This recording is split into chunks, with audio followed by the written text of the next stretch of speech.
अगर आप दिल्ली एनसीआर से हैं, it's very very good news for you, क्योंकि आप हमारे बैचेज ज्वाइन कर सकते हैं। बेस्ट फैकल्टी मैथमेटिक्स साइंस तो मैं खुद ही डील करता हूं, और यहां से आपको वीकली टेस्ट, मंथली टेस्ट, साथ में आपका इंडिविजुअल काउंसलिंग होता है, जिसमें छोटी से छोटी चीजों के बारे में ध्यान दिया जाता है, बहुत बारीकी पे ध्यान दिया जाता है। आज हम बात करेंगे जो हमारा पार्ट 2 है बेसिक मैथमेटिक्स का। देखिए, किसी भी सब्जेक्ट में, कोई भी सब्जेक्ट हो, चाहे वो फिजिक्स हो, चाहे वो केमिस्ट्री हो, चाहे वो XYZ कोई भी सब्जेक्ट हो, अगर उस सब्जेक्ट में अगर आपको बेसिक नहीं आता है तो आप बहुत सारी जगह फंसेंगे। ना केवल फंसेंगे, जब किसी चीज को सोल्व करेंगे तो वहां भी आप गलती कर देंगे। लेकिन अगर आपको बेसिक आता है तो फिर आप खुद से भी ट्राई करेंगे तो आपको 50% ज्यादा चीजें समझ में आ जाएंगी, राइट। तो सबसे जरूरी अनाउंसमेंट कुछ कर लिया जाए। देखिए, यदि आप चैनल पर नए हैं तो जल्दी से चैनल को सब्सक्राइब कर लें और बेल आइकन क्लिक कर लें, ताकि वीडियो का अपडेट आपको मिलता रहे, लेटेस्ट वीडियो का। कमेंट सेक्शन में आकर आप अपने डाउट पूछ सकते हैं। और तीसरी चीज, अगर आप दिल्ली एनसीआर से हैं तो आप हमसे संपर्क कर सकते हैं और हमारे ऑफलाइन क्लासेस ज्वाइन कर सकते हैं हमारे कोचिंग में। चलिए आगे हम लोग बात करते हैं। तो पार्ट 1 में जो मैंने आपको बताया था, बेसिक अलजेब्रा के बारे में बताया था, जिसमें मैंने वेरिएबल और कांस्टेंट के बारे में बताया था, और मैंने बोला था कि देखिए, लीनियर इक्वेशन तक मैंने आपको सोल्व करा दिया था, और कुछ क्वेश्चंस मैंने आपको सोल्व करने के लिए दिए थे, राइट। अब उन क्वेश्चंस को मुझे ध्यान तो नहीं है मैंने कौन सा क्वेश्चन दिया था, मुझे इतना याद है 3 क्वेश्चन मैंने दिया था। चलिए कोई नहीं, अगर कोई डाउट होगा तो आप मुझसे सीधा संपर्क कर सकते हैं, कॉमेंट सेक्शन में आके बताएंगे तो मैं आपको उसका रिप्लाई जरूर दूंगा। आगे हम लोग आज बात करेंगे कि जब आपके पास किसी इक्वेशन में 2 वेरिएबल्स होगा तो आप उसे कैसे सॉल्व करेंगे, और साथ में आज हम इस बारे में बात करेंगे कि जब कोई क्वाड्रेटिक इक्वेशन होगा तो उसे हम कैसे सॉल्व करेंगे।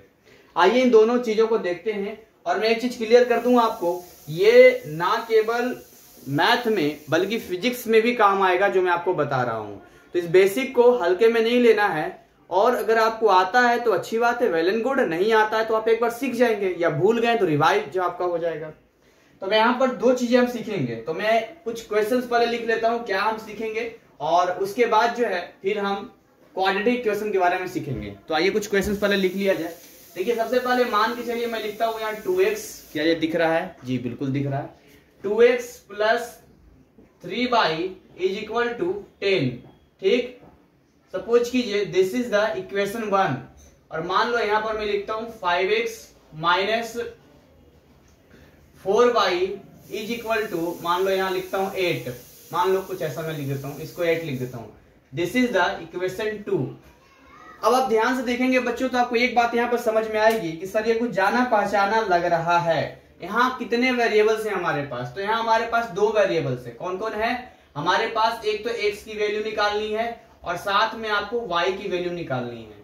तो आपको एक चीज ध्यान रखना है कि जितने वेरिएबल्स होंगे उनके लिए उतने इक्वेशंस बनेगा। आई अगेन रिपीट कि अगर यहाँ पर 2 वेरिएबल्स की वैल्यू निकालनी है हमें, तो हमारे पास 2 इक्वेशन कंपलसरी होना चाहिए। मान के चलिए फिजिक्स में कई बार ऐसे आते हैं, या मैथ में आता है, जहां पर 3-3, 4-4 वेरिएबल्स होते हैं। तो अगर 3 वेरिएबल होगा तो आपको 3 इक्वेशन दिए जाएंगे। अगर आपको 4 वेरिएबल निकालना होगा तो आपके पास 4 इक्वेशन होगा। फिलहाल अभी हम 2 वेरिएबल्स पे सीखेंगे जो बिल्कुल बेसिक है। एक तो हम ये सीखेंगे, इसको मैं एक काम करता हूँ, इस चीज को मैं यहाँ पर इस तरह करता हूँ। एक तो हम इस पे काम करेंगे भाई कि आज कैसे इस पार्ट में सीखेंगे इनकी वैल्यू कैसे निकाली जाती है। दूसरा, इससे पहले हम जो सीखेंगे वो ये सीखेंगे कि यदि हमारे पास कोई क्वाड्रेटिक, इसके बारे में लिख देता हूं मैं। देखिए कितने वेरिएबल्स हैं? 2 वेरिएबल्स हैं। मैं लिख देता हूं कितने वेरिएबल्स हैं जी, तो 2 वेरिएबल्स हैं यहाँ पे, और दोनों की वैल्यू निकालनी है। और देखा जाए तो कैसा है? लीनियर है ये, अभी भी ये लीनियर इक्वेशंस है। तो इसको बोलेंगे लीनियर इक्वेशंस इन 2 वेरिएबल। कंप्लीट लाइन होता है ये, जो आपको क्लास 10th का चैप्टर भी है आपका। नेक्स्ट हम लोग अगर बात करते हैं यहाँ पे, नेक्स्ट अगर हम क्वाड्रेटिक इक्वेशन की बात करते हैं कि क्वाड्रेटिक इक्वेशन कैसे निकलता है, क्वाड्रेटिक इक्वेशन कैसे निकलता है, उस पर हम बात करेंगे। तो मान के चलिए क्वाड्रेटिक इक्वेशन का जो फॉर्मेट होता है वो जैसा भी होता है हम बात करेंगे। पहले एक सिंपल सा कोई भी आप ले लें, जैसे कि मान लो मैं यहां लेता हूं 3x² प्लस 3x² प्लस और यहां पर 0। तो मैं कुछ सेटिंग करके लेता हूं यहाँ पे यहाँ पर ले लेता हूं मैं, मान लो यहाँ 2 ले लेता हूं और यहाँ 5x कर देता हूं।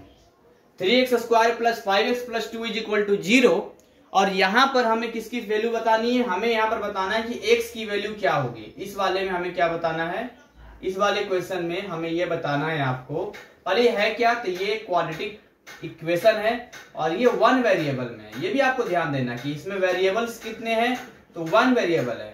और इसमें क्या बताना है, x की वैल्यू फाइंड आउट करनी कि x की वैल्यू क्या होगी। तो ये दोनों ही चीजें, इन दोनों ही इक्वेशंस पे हम लोग काम करेंगे और दोनों पर हमें काम करना है। तो अभी हम एक एक करके जानते हैं और समझते हैं, ठीक है। तो सबसे पहले जो है मैं आपको क्वाड्रेटिक ही बता देता हूं, फिर मैं आपको ये ऊपर वाला बता दूंगा। दोनों जैसे हो, डिफरेंट है। चलिए तो हम यहां पर अपने क्लास को स्टार्ट करते हैं, अपने क्लास को यहां पर स्टार्ट करते हैं और हमारा टॉपिक जो अपने सामने हमने लिख दिया है यहाँ पे। तो अगर मैं क्वाड्रेटिक इक्वेशन की बात करूं, सबसे पहले क्वाड्रेटिक की ही बात करता हूं। तो ये भी टॉक अबाउट क्वाड्रेटिक इक्वेशन क्या होता है। देखिए इसका जो फॉर्मेट होता है वो होता है ax² bx plus c is equal to 0। This is the format, general form, this is the general form of quadratic equation. अच्छा, इसमें कुछ वर्डिंग हम लोग लिखेंगे, कुछ नेम लिखेंगे। जैसे देखिए ये जो x² के आगे लिखा होता है जो भी होगा वो क्या, ये कांस्टेंट है। ये जो a b c आपको दिख रहा है, ये a b c, ये सारे के सारे क्या है, कांस्टेंट है ये। तो यहां पर मैं लिख देता हूं, इसको क्या बोलेंगे, इसको क्या बोलेंगे और इसको क्या बोलेंगे। तो ये कहलाता है, देखिए यहाँ a b एंड c ये सब के सब क्या है, कांस्टेंट हैं। कोई ना कोई डिजिट होगा, कांस्टेंट होगा यहाँ पे जो वेरिएबल के साथ लगे हुए हैं। तो a को हम लोग क्या बोलेंगे उसको हम लिख लेते हैं। चलिए ऐसे मैं लिख देता हूं यहाँ पे। देखिए ये वाला a यहां से लेते हैं, यहां से b लेते हैं, यहां से c लेते हैं। तो ये सारे के सारे कांस्टेंट हैं। इसको हम क्या बोलेंगे, इसको बोलेंगे हम लोग कोएफिशिएंट ऑफ x²। इसको हम लोग क्या बोलेंगे, इसको हम लोग बोलेंगे कोएफिशिएंट ऑफ x। और इसको जनरली हम लोग बोलेंगे कांस्टेंट, इसको कांस्टेंट कहते हैं। तो ये आपको ध्यान रखना है कि किसी भी वेरिएबल के साथ अगर कोई डिजिट आता है, जैसे मान के चलिए यहां पर लिखा हुआ 5x, तो 5 क्या है, यहां पर 5 कोएफिशिएंट है इस वाले वेरिएबल का। यहां लिखा हुआ 3x², तो यहां पर जो 3 है वो x² का कोएफिशिएंट हो जाता है यहां पे। तो देखिए जब इस तरह के सवाल आपके सामने आते हैं तो आपके पास दो ऑप्शन है, यानी दो तरीके हैं आपके सॉल्व करने के। पहला तरीका होता है कि आप इसको फैक्टर कर दें, इसको फैक्टोरियल फॉर्म में होता है, फैक्टर आप कर देंगे, पहला तरीका होता है। तो मैं दोनों तरीके बताता हूं। तो पहले मैं फैक्टर के तरीके बताता हूं, यानी कि मेथड 1 आपको बताता हूं कि कैसे जो है मेथड 1 से हम लोग इसको सॉल्व कर सकते हैं। तो मैं सवाल को उठाता हूं जो लिखा हुआ है, ये लिखा हुआ है 3x² plus 5x plus 2 is equal to 0। डरना नहीं है क्योंकि ये बहुत ही छोटी छोटी चीजें हैं जो आपको आना चाहिए। अगर आप 12th में हैं तो पता है जो NIS बोर्ड है या CBSE बोर्ड है वो यही सोचकर चलता है बच्चों कि आपने पिछले 12वीं से पहले तक का स्टडी अच्छे से किया है, तो फिर उसमें वो कोई भी कॉम्प्रोमाइज नहीं करता है। और जो रिक्वायर्ड चीजें होती है, जो नीचे क्लासेस के होते हैं, चाहे छोटी हो बड़ी हो, वो आपको यूज करने के लिए दे देता है। यानी कि आप अपने क्लास का 30% कंसेप्ट यूज करेंगे और 70% कैलकुलेशन जो होगा वो 10वीं तक का होगा या 11वीं तक का होगा। तो ये आपको ध्यान रखना है। तो देखिए यहां पर जो है 3x² प्लस 5x प्लस 2 है, ये क्यों क्वाड्रेटिक इक्वेशन कर रहे हैं। पहले आप मुझे एक बात बताओ, मैंने पार्ट 1 में इसे बताया था लेकिन यहां फिर से मैं आपको पूछ रहा हूं कि इसे हम क्वाड्रेटिक इक्वेशन क्यों कहेंगे। Why this is called quadratic equation, why, क्या कारण है। तो मैंने बोला था इसका पावर जो है हाईएस्ट पावर 2 है, और जब हाईएस्ट पावर 2 होता है और जब इज इक्वल टू 0 कर देते हैं तो उसको तो इक्वेशन कहते हैं। और पावर 1 होगा तो लीनियर इक्वेशन, पावर 2 होगा तो क्वाड्रेटिक इक्वेशन, पावर 3 होगा तो क्यूबिक इसका नाम दे देंगे हम लोग, क्योंकि यहां पर पावर 2 है मैक्सिमम। देखिए यहां पावर 1 है और यहां कुछ नहीं है, 0 भी हो सकता है, x की पावर 0, क्योंकि अगर मैं सिंपली 2 लिख रहा हूं, 2 मतलब क्या, 2 और x की पावर 0। ये आपको ध्यान रखना है कि अगर मैं 100 की पावर 0 कर दूं तो इसकी वैल्यू कितनी हो जाती है, 1 हो जाती है। इसीलिए अगर x की पावर 0 करूंगा तो इसकी वैल्यू 1 हो जाएगी, यानी कि 2 into 1 करेंगे तो वापस 2 ही आएगा। या आप अगर 10,000, 1,00,000 कुछ भी आप लेंगे उसका पावर 0 करेंगे तो उसकी वैल्यू 1 आ जाती है। ये आपको याद रखना है। तो चलिए इस कंसेप्ट का इस्तेमाल हम लोग करते हैं जो मैं मेथड 1 आपको सिखा रहा हूं। देखिए मैं किसी बुक से नहीं ले रहा हूं, ये जो मुझे जनरली आता है वो मैं आपको बेसिक केवल सिखाने की कोशिश कर रहा हूं, ठीक है।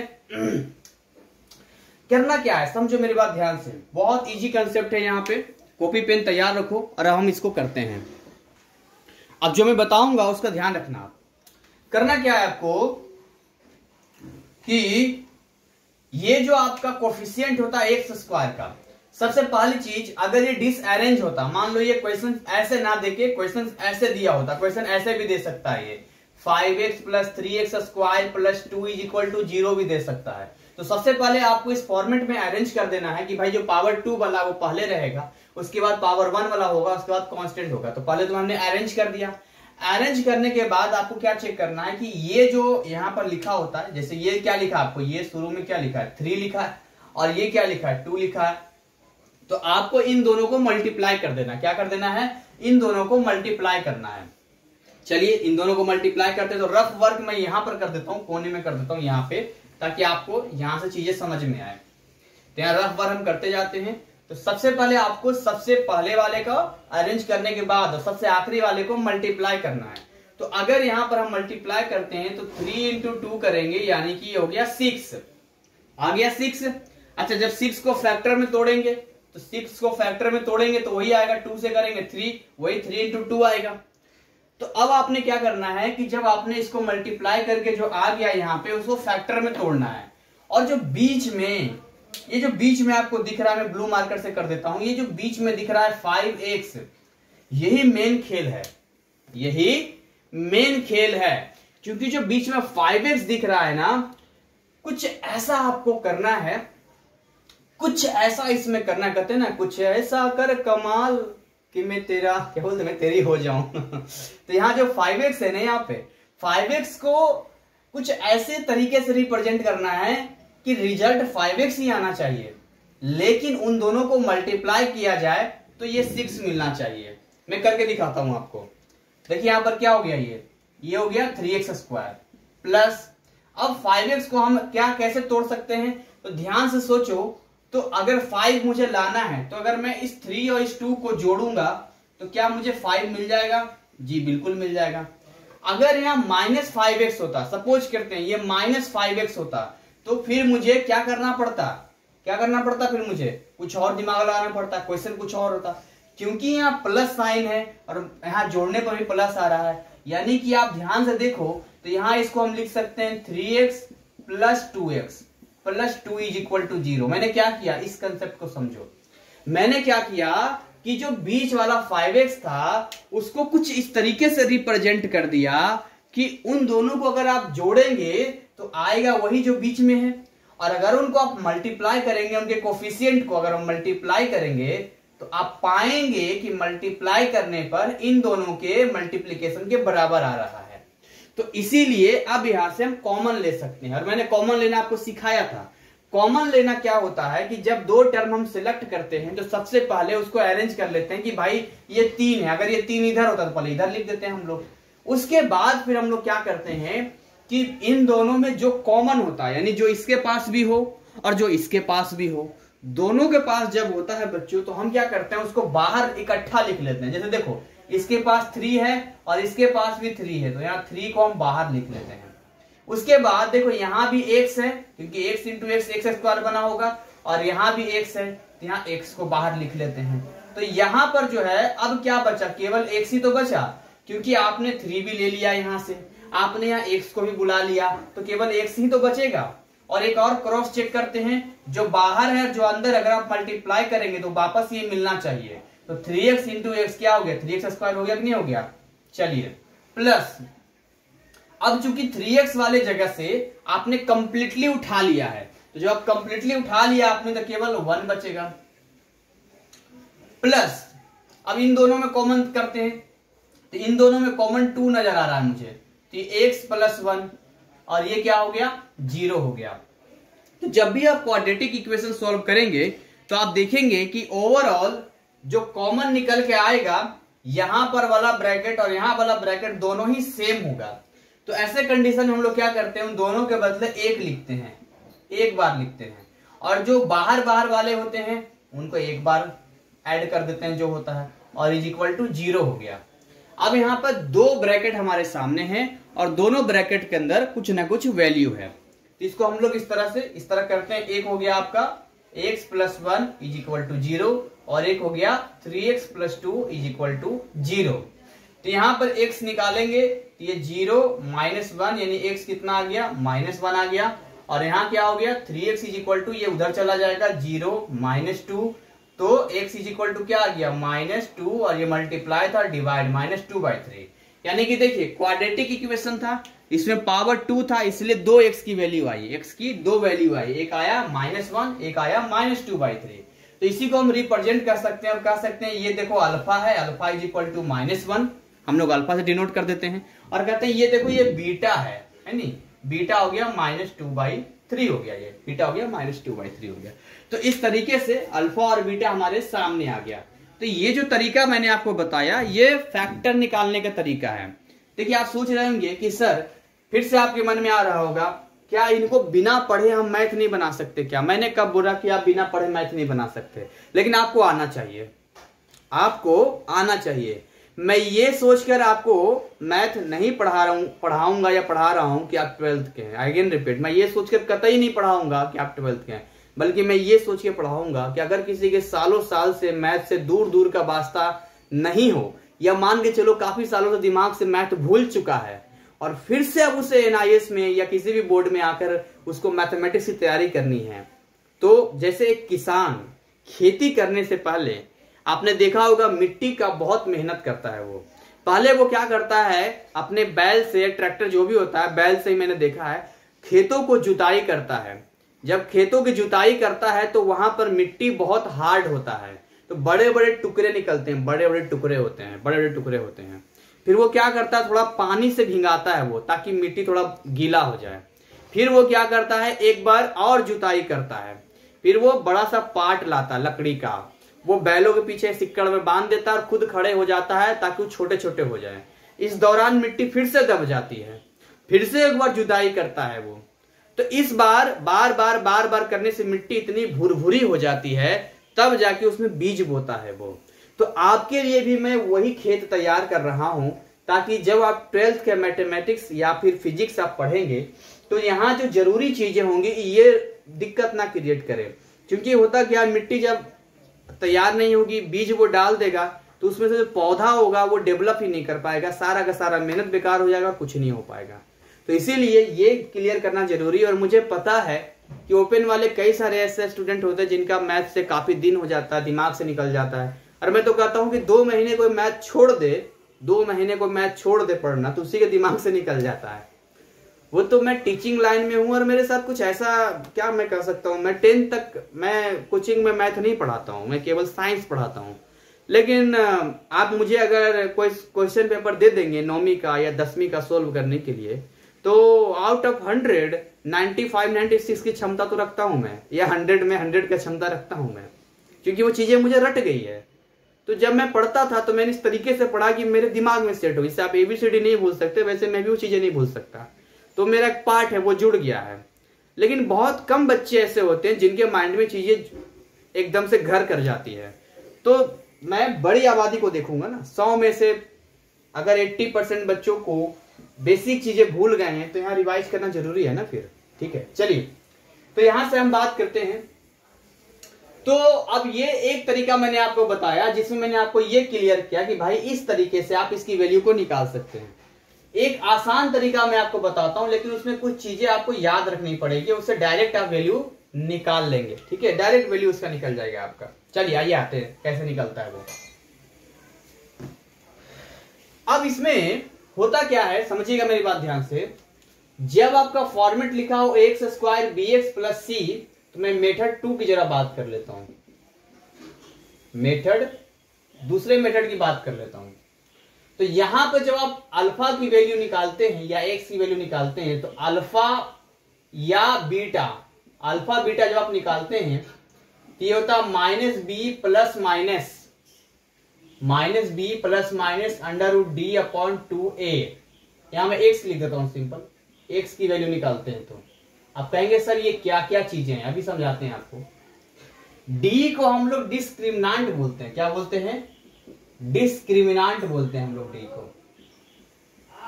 और ये सबसे ज्यादा यूज होने वाला है क्योंकि ये आएगा, कहते हैं मेरे करण अर्जुन आएंगे, तो ये आएगा ये। और d इज इक्वल टू होता है बी स्क्वायर माइनस 4ac। क्या होता है? d is equal to b square minus 4ac। बोलो मेरे साथ, d is equal to b square minus 4ac होता है। और यहां से अगर आप अल्फा निकालेंगे तो एक बार प्लस का साइन ले लेंगे, क्योंकि यहां प्लस माइनस दोनों मैंने लिया, तो minus b plus under root d upon 2a। अगर आप बीटा का वैल्यू निकालेंगे तो बीटा हो जाएगा माइनस बी, और यहां प्लस तो ले लिया, minus under root d upon 2a। तो अल्फा और बीटा दोनों की वैल्यू यहां से आप निकाल सकते हैं। जैसे कि मैं इस क्वेश्चन की अगर बात करूं तो ये क्वेश्चन लिखा हुआ है 3x square plus 5x plus 2 is equal to 0 लिखा हुआ है। बात को समझिए, यहां पर a की वैल्यू जो है वो 3 है, b की वैल्यू जो है वो 5 है, और जो c का वैल्यू है वो है 2। तो सबसे पहले हम लोग d निकाल लेते हैं, यानी बी स्क्वायर माइनस 4ac। जब हम लोग d निकालेंगे तो बी स्क्वायर का मतलब 5 का square minus 4ac, 4 into 3 into 2, तो कितना हो गया 25 माइनस 4 के 12 दूनी 24, तो ये आ गया 1। सो अगर हमें यहां से अल्फा की वैल्यू निकालूं बच्चों, तो माइनस बी का मतलब minus 5 plus under root 1 divide by 2a मतलब 2 इंटू 3। और यहां से अगर मैं बीटा की वैल्यू निकालूं तो minus 5 minus under root 1 upon 2 into 3। So यहां से अगर अगला प्रोसीड करूंगा मैं तो माइनस 5 प्लस अंडर रूट में 1 जब भी होगा तो बाहर आ जाता है वो, क्योंकि 1 इंटू 1 1 ही होता है। हाँ, अंडर रूट के बारे में मैं आपको बता दूं, यहाँ पे थोड़ा जानकारी दे दूं। देखिए मैं कहां पे जानकारी देता हूं, यहीं पर दे देता हूं। जब भी कोई चीज अंडर रूट में होगी और जोड़ा में लग जाए, जैसे a इंटू ए है, जब भी जोड़ा लग जाए तो एक बाहर आप निकाल देना। सपोज कीजिए मैंने लिखा 64, तो 64 को आप ब्रेक कर देना, 8 इंटू 8, एक जोड़ा लग गया उसमें से एक बाहर निकल जाएगा। ये अंडर रूट की कहानी होती है, एक्स्ट्रा मैंने आपको बताया।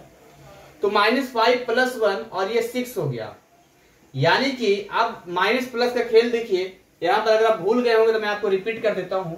माइनस प्लस माइनस होता है, माइनस प्लस माइनस, मैं आपको केवल याद दिला रहा हूं। माइनस प्लस माइनस होता है, यानी कि 5 में से एक चला जाएगा तो बच गया 4। लेकिन इन दोनों में जो बड़ा होता है उसका जो साइन होता है वहीं पर हम देते हैं। तो इन दोनों में 5 बड़ा है और 5 का साइन है नेगेटिव, इसलिए हम नेगेटिव देंगे। और डिवाइड बाई 6, इसको आप इस फैक्टर को और इजी कर देते हैं। तो जब आप किसी भी फैक्टर को इजी करने के लिए, छोटा करने के लिए जाते हैं, तो आपको बस ये ध्यान देना होता है कि आपको कोई भी एक टेबल पकड़ना है और उसी टेबल से न्यूमिनेटर और डिनोमिनेटर, ऊपर वाला कहलाता है न्यूमिनेटर, नीचे वाला कहलाता है डिनोमिनेटर। तो न्यूमिनेटर और डिनोमिनेटर में इक्वली काटना है आपको। जैसे 2 का टेबल 2 2 जा 4, 2 3 जा 6। तो ऐसा नहीं ऊपर 2 से काट दिया, नीचे 5 से काट दिया, ये गलती मत करना, एक ही टेबल से करना। तो ये अल्फा की वैल्यू कितनी आ गई यहाँ पर, -2/3। तो जो -2/3 आया है, देखो यहाँ आया कि नहीं आया वैल्यू -2/3? हाँ जी आ गया है। वो हेर फेर हो सकता है अल्फा बीटा आपस में, उससे कोई दिक्कत नहीं है। देखिए आगे बात करते हैं, इसको बीटा मान लो, इसको बीटा मान लो, अगर लग रहा है तो इसको बीटा मान लो, कंफ्यूजन नहीं होगा। इसको अल्फा मान लो, क्या दिक्कत है? तो यहां पर जो है क्या आ जाएगा, यहाँ पर -5 -1/6। तो -6 देख रहे हैं, माइनस माइनस प्लस होता है, जब भी माइनस माइनस आएगा प्लस कर देना, लेकिन जो बड़ा होगा उसी का साइन देना। बड़ा है 5, उसका साइन है माइनस, इसलिए माइनस दिया अपॉन 6, इक्वल है, कट गया, ये आ गया -1। तो यहाँ अल्फा कितना आ गया, -1 आ गया। तो आप देखिए यहां से इस वाले हिस्से में, यहां भी हमारा क्या आया था, यहाँ अल्फा -1 आया था, बीटा -2/3 आया था, और सेम यहाँ बीटा -2/3 और अल्फा -1 है। सो यहां से हमने एक पार्ट सीखा कि भाई जब क्वाड्रेटिक इक्वेशन होगा तो हम इस तरीके से सोल्व कर सकते हैं। अब मैं आपको एक होमवर्क देता हूं, उस होमवर्क को आपको करना है और ट्राई करना है, ठीक है? तो आप होमवर्क लिख लीजिए, मैं यहां पर होमवर्क आपको देता हूं। Homework homework homework x square और क्या कर दूं मैं, एक्स स्क्वायर एक्स स्क्वायर और सेटिंग करके देता हूं मैं। तो ये छोटा सा होमवर्क मेरा है, x square minus 3x plus 2 is equal to 0। इसको आपको दोनों ही मेथड से सोल्व करना है, इससे भी सोल्व करना है और इससे भी सोल्व करना है, राइट। तो ये दोनों ही होता है। अच्छा, ये जो हम वैल्यूज निकालते हैं इसको जीरोज भी कहते हैं, यानी जब आप इनकी वैल्यूज यहाँ पुट करेंगे तो आप देखेंगे रिजल्ट 0 हो जाएगा, इससे भी रिजल्ट 0 हो जाएगा, इससे भी रिजल्ट 0 हो जाएगा आपका। आपको नहीं यकीन हो आप करके देख सकते हैं। जैसे अल्फा -1 है, यहाँ -1 पुट करेंगे तो -1 का स्क्वायर 1 ही आएगा, तो यहाँ 3 हो गया, ये -5 हो गया, तो 3 और -5 -2 और +2 कट के 0 आ गया, यानी रिजल्ट 0 कर देगा ये। तो इस तरीके से हम एक पार्ट सीख चुके हैं, इसको हम मिटा देते हैं और मिटाने के बाद हम इस वाले पे आते हैं कि जो 2 वेरिएबल्स का लीनियर इक्वेशन था, इसे कैसे हम लोग सोल्व करते हैं। मैं वीडियो को थोड़ा पॉज करके इसको मिटा देता हूं। चलिए, तो हम इस पे आते हैं, यानी इस चीज को हम कैसे सोल्व करेंगे। बहुत इजी वे में आपको बताऊंगा और बहुत इजी तरीका बताऊंगा, और जो तरीका बताऊंगा उससे आप सोल्व कर लोगे, बहुत ज्यादा दिमाग इसमें खराब नहीं करना है। तो इसमें इक्वेशन 1 दिया और इक्वेशन 2 दिया है। बच्चों आपको ऐसे तो इसमें कितने होते हैं, एक एलिमिनेशन होता है, एक सब्स्टिट्यूशन होता है, क्रॉस वाला भी होता है। तो वैसे देखा जाए तो इसमें ग्राफ मिलाकर 4 तरीके हैं, यानी ग्राफ से भी आप सोल्व कर सकते हैं। खैर उतनी चीजें मैं आपको नहीं बताऊंगा, मैं वो आपको बताऊंगा जिसको आप आसानी से सोल्व कर सकते हैं। तो देखिए यहां पर क्या करना है, आपको डिसाइड करना है कि यहां पे जैसे इक्वेशन 1 में 2x है और यहाँ 5x है, यहाँ 3y है और यहाँ 4y है। तो आपको करना क्या है बच्चों, बात ध्यान समझना, आपको करना क्या है, आपको ना यहाँ पे किसी भी एक टर्म को, जैसे इसमें 2 टर्म है, एक टर्म 2 टर्म, इधर तीसरा टर्म, एक टर्म 2 टर्म, इसका तीसरा टर्म हो गया। तो आपको किसी भी एक टर्म, चाहे x वाला हो चाहे y वाला हो, उसको बराबर कर देना। क्या करना है, बराबर करना है। जैसे देखिए यहां पर है 2x और यहां पर है 5x, मैं दोनों तरीके आपको करके दिखाऊंगा। यहां है 2x और यहां है 5x। तो यदि आप चाहते हैं कि ये x वाला जो टर्म है ये मैं बराबर कर दूं, तो देखिए दोनों में कोई मैचिंग ही नहीं है। जैसे यहां मान लो 6x होता, 5x नहीं होता, तो बड़े आराम से 2 3 जा 6 कर देते, यानी 3 से मल्टीप्लाई कर देते ऊपर वाले में, तो बन जाता। लेकिन अभी प्रॉब्लम क्या है, वो थोड़ा ब्लर हो रहा होगा, वहां पर लाइट की वजह से दिख नहीं रहा होगा। ये 5x लिखा हुआ है, तो ये जो 2x और ये 5x है, इन दोनों को हमें इक्वल लाना होगा, यानी कि अब 2 में 5 से मल्टीप्लाई करना होगा और 5 में 2 से मल्टीप्लाई करना होगा। तो यहां पर हम लिख देते हैं मल्टीप्लाई बाई 5 इन इक्वेशन 1। अगर आप इक्वेशन 1 में 5 से मल्टीप्लाई करेंगे तो आपको LHS और RHS दोनों तरफ मल्टीप्लाई करना पड़ेगा। तो यहां पर मैंने 5 से मल्टीप्लाई किया, 2x plus 3y is equal to 10 into 5। तो कितना हो गया ये, देखिए ये 5 2x से भी मल्टीप्लाई होगा, ये 5 3y को भी मल्टीप्लाई करेगा, तो ये हो गया 10x plus 15y is equal to 50। इसको हम लोग इक्वेशन 3 मान लेते हैं, क्योंकि अभी जो इक्वेशन 1 था यही इक्वेशन 3 हो गया यहाँ पे।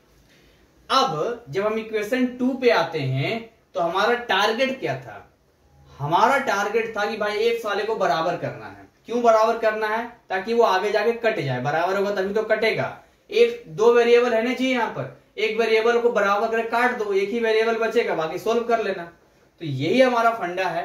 चलिए तो इसको लिखते हैं मल्टीप्लाई बाई 2, यानी इन इक्वेशन 2, दूसरे इक्वेशन में 2 से मल्टीप्लाई कीजिए, तो 2 से मल्टीप्लाई करेंगे तो क्या हो जाएगा 5x minus 4y equal to 8 into 2। तो क्या बन गया ये 10x minus 8y is equal to 10 आ गया ये, and this is the equation 4। अब हम इक्वेशन 1 2 पे ध्यान नहीं देंगे, क्योंकि जो 1 है वही 3 हो गया, जो 2 है वही 4 हो गया है। तो हम इक्वेशन 3 और 4 पे फोकस करेंगे। किस पे फोकस करेंगे, इक्वेशन 3 और इक्वेशन 4 पे। क्यों भाई, तो इसमें हमें दिख रहा है कि इक्वेशन 3 में 10x हो गया और इक्वेशन 4 में भी 10x हो गया। हाँ बाई वाला सेम नहीं और होना भी नहीं चाहिए, अगर बाई वाला सेम हो जाएगा तो फिर दिक्कत हो जाएगा। कोई एक बराबर होना चाहिए, और एक बराबर करने से फायदा क्या है मैं अभी आपको बताता हूं। देखिए अब आपको यहां पर क्या करना है, यहां पर आपको, यहां पर मैं लाइन खींच देता हूं, ऐसे लिखना है किसी भी मान लो इक्वेशन 3 में से इक्वेशन 4 को घटा देते हैं, माइनस कर देते हैं, तो ऐसे लिखना है आपको, फ्रॉम इक्वेशन 3 माइनस इक्वेशन 4। अब हम क्या करते हैं कि इक्वेशन 3 में से इक्वेशन 4 को माइनस कर देते हैं भाई, इसलिए तो बराबर किया था हमने, ताकि इक्वेशन 3 में से इक्वेशन 4 को माइनस किया जा सके। तो यहां पर जो है इक्वेशन 3 लिखा हुआ है 10x और ये लिखा हुआ है 15y और ये लिखा हुआ है 50। This is the equation 3। और नीचे इक्वेशन 4 इसी के नीचे लिखते हैं 10x minus 8y is equal to 10। इसको हमने लिख दिया। अब क्या करना है आपको, यहाँ पर थोड़ा सा दिमाग लगाना है, क्योंकि हम माइनस कर रहे हैं, तो माइनस जब हम करते हैं तो जो नीचे वाला इक्वेशन होता है उसका साइन बदल जाता है। जैसे ये है प्लस लेकिन हो जाएगा माइनस, ये है माइनस लेकिन हो जाएगा प्लस, ये है प्लस ये हो जाएगा माइनस। बात को समझो, नीचे वाले का साइन बदल जाएगा, भूल जाओ। ये कहेगा मेरा प्लस था, बोले काहे का प्लस, अब तुम्हारा माइनस हो गया है। ये कहेगा मेरा तो माइनस था, बोले काहे का माइनस, अब तुम्हारा प्लस हो गया है। ये कहेगा अरे भाई मेरा तो प्लस था, बोले गया प्लस, अब तुम्हारा माइनस हो गया है। तो यहां से एक फायदा क्या होगा कि देखिए ये कट जाएगा, क्योंकि देखिए 10x और माइनस 10x क्या हो गया, कट गया ये। तो जब कट जाएगा तो इसको तो कुछ लिखना नहीं है आपको। अब यहां देखिए ये है 15y और ये है 8y। तो अब जो 8y है ना वो अब माइनस में नहीं है, प्लस में है। तो 15 और 8 कितना हो जाएगा, 15 8 हो जाएगा 23, 23y। और ये जो आपका 50 है, इस 50 में आप देखेंगे 10 माइनस हो जाएगा तो कितना बच जाएगा, ये 40 बच जाएगा। ये हो गया 40। तो यहां जो y की वैल्यू आ गई वो कितनी आ गई, y की वैल्यू 40/23 आ गई।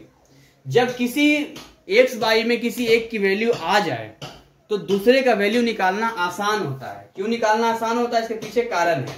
आप इन चारों इक्वेशंस में से कोई भी एक इक्वेशन उठा लीजिए और उसमें आप y की वैल्यू को पुट कर दीजिए तो x की वैल्यू आ जाएगा। जैसे आपको लगता है कि सर हम पहले वाले में पुट करना चाहते हैं, तो क्या लिखेंगे, putting the value of y is equal to 40/23 in equation 1। तो क्या आ जाएगा यहाँ पे 2x plus 3y is equal to 10।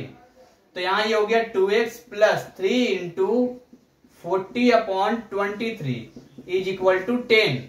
तो यहां से क्या हो गया 2x plus 120/23 is equal to 10। ये वाला उधर चला जाएगा तो क्या आ गया 2x is equal to 10 minus 120/23। तो इसको जब आप सोल्व करेंगे तो ये 23 एलसीएम हो गया, ये हो गया 230 माइनस 120। तो यहां से क्या आ गया 2x इज इक्वल टू ये 0 0 हो गया, ये 1 हो गया और ये 110 आ गया यहाँ पर। और क्या आ गया 23। तो यहां से x क्या आ जाएगा 110 और नीचे 23 और 2 नीचे मल्टीप्लाई में आ जाएगा, 2 से इसको कट कर दीजिए आप, ये आ गया 55। यानी आ गया 55/23। कैसे पता चलेगा आंसर सही है या गलत है, कैसे पता चलेगा आंसर सही है या गलत है। तो आपका जो x की वैल्यू आया है और आपका जो y का वैल्यू आया है, इन दोनों वैल्यू को आपको कहां पुट कर देना है, किसी भी इक्वेशन के एक तरफ पुट कर देना है और उसके बाद उसको सोल्व करना है। अगर सोल्व करने पर वो RHS के बराबर आता है तब तो हमारा आंसर सही है, और अगर वो RHS के बराबर नहीं आता है तो हमारा आंसर सही नहीं है। चलिए यहां पर एक बार चेक कर लेते हैं थोड़ा सा। तो एक इक्वेशन में चेक कर लेते हैं, यहाँ पे थोड़ा सा स्पेस दिख रहा है, यहाँ पर चेक कर लेते हैं। जैसे यहाँ लिखा है 2x, तो LHS में देखिए LHS क्या है 2x, 2 इंटू x की वैल्यू कितनी आई है 55/23 प्लस और 3 इंटू 40/23। तो यहाँ देखिए यहाँ पर जब आप सोल्व करेंगे तो 55 दूनी 110/23 प्लस ये 120/23, ये हो गया 230 और 23 10 बार में काट कर दिया, यानी 10 आ गया जो कि RHS के बराबर है। यानी हमारा आंसर बिल्कुल सही है, हम बिल्कुल सही आंसर पर हैं और बिल्कुल करेक्ट पर हम हैं। तो मैंने आपको बोला था कि एक तरीका तो ये था कि आप x वाले टर्म को बराबर कर लेते और फिर यहां से आप इस तरह का प्रोसेस करते। कई बार ऐसा भी होगा जब आपको लगेगा कि यार x वाले की जगह हम y वाले को भी बराबर कर सकते थे। ये है 3y और ये है 4y, तो आपको ऐसा भी लग सकता था कि हम x को बराबर ना करके y को बराबर करते तो क्या आंसर आता क्या? तो जी बिल्कुल आंसर आता यदि आप x या y करते तो यहां पर आपको फिर समझना पड़ेगा, ये है 3 और ये है 4। अब देखिए ना तो 3 के टेबल में 4 आता है ना 4 के टेबल में 3